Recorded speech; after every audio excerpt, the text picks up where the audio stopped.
Senado ngayon kung saan may narinig tayong mga barilan dito sa second floor.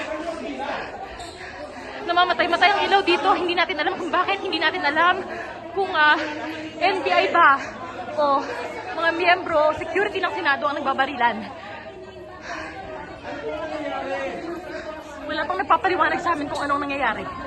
Pero may arrest warrant na nakalabas mula sa ICC para kay Senator Bato de la Rosa. At ito kasi ang nangyayari dito sa second floor ng Senado.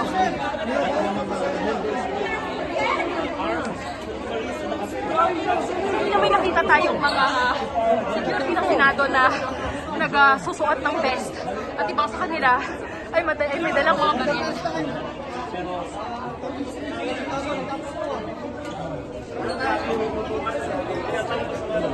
Pinapalabas ng mga pero nandito pa rin kami. Hinihintay kung anong mangyayari.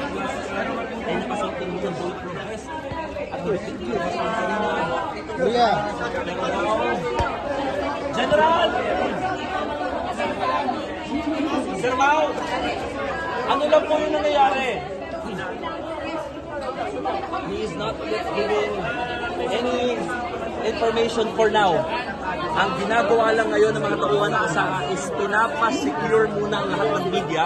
Kaya inilalayo ho kami doon sa area kung saan mayroong Doon po sa bandang dulo ng hallway na ito, nangyari o narinig ng mga membro ng media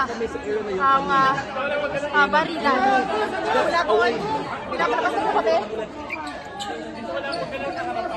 May mga pulis dito na dumating ngayon, may dala silang mga armas. At baka matinatanong sila ng ating mga kasamahan, hindi sila mukhang hindi sila nabibigyan ng sagot kung ano ang sitwasyon ngayon dito.